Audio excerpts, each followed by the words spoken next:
All right, here's Laddie Reed with Mainstreamed Media interviewing Greg Palast. And we had a few questions, Mr. Palast. Okay. Let's see, first question is, what are some people doing to suppress the vote of people with disabilities?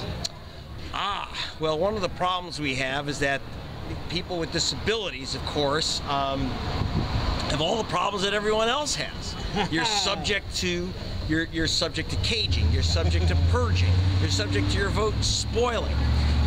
You know, there's all the impediments. They don't want to make voting easy, and that's one of the problems. So, of course, they resent the idea that they have to have special facilities. They don't like facilities for people who don't have disabilities. They're all trying to disable us in one way or the other from voting. That's the problem, is that there is a hostility to voting, and anything they can do to suppress the vote, and they know, of course, let's face it, people with disabilities tend to have a great deal of sympathy for people who have problems and troubles and have a little bit of difficulty in life. That's not exactly the billionaire's favorite demographic. We know that. They know that. So they're not going to go out of their way to make it easy.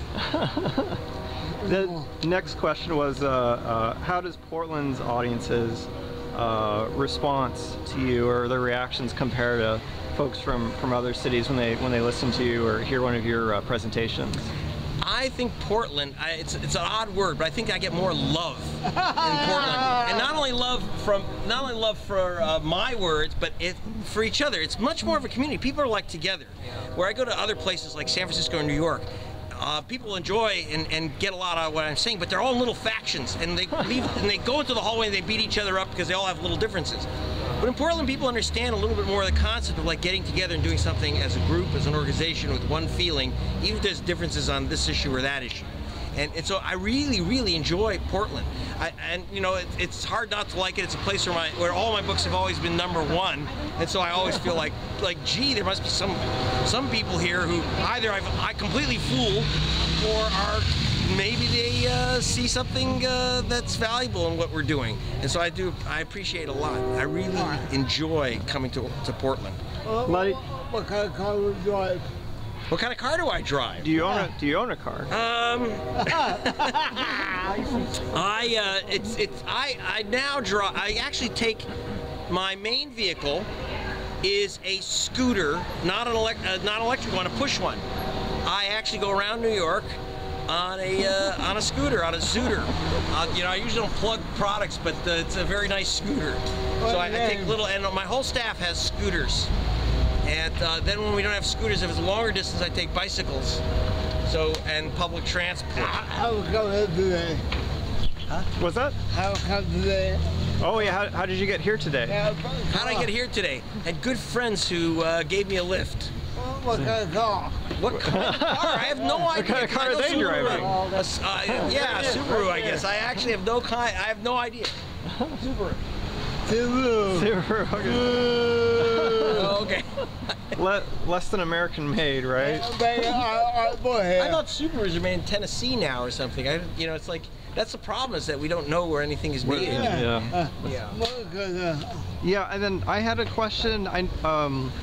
I believe Ted Rall advocates a boycott of the election. No. You don't think so? No. I'd fire him. No, Ted Rall does not believe in boycotting the election. That would be wrong. He is not a fan of the incumbent. He's not a fan of any of the big parties. So he's not a promoter of voting for the guys that are already in power. That's his opinion. I don't have to agree with it. You don't have to agree with it. But one thing Ted has never said, he's never said don't vote. He said take back your ballot, take charge. If you look in Billionaires and Ballot Bandits, his last frame is it's up to us, go in and take charge. Very good. Thank you. All right. Oh, thank you so much. Anything else, Laddie? Are you happy with your work? Does your job make you happy? That's interesting. Doing the work, filming, writing, investigating, I love it. What gets me very frustrated, honestly, is trying to bang my head against the brick wall of American media. So that's why. Yeah. Laddie can empathize. Exactly. So we are on the same wave. because we're both doing that type of progressive journalism that they don't want to hear. My hair was bald. Yeah, me too. I've lost my hair trying to do this work too. So see? We're twins. Okay, you're the best, laddie. Hey. Thank you. What's your name, sir? Thank you so much. Anthony Pepitone? Anthony? Really appreciate it. Thank you so much. Please tell us Yes, that, okay. and And this is Laddie Reed signing out. I want to do. Yep. All right.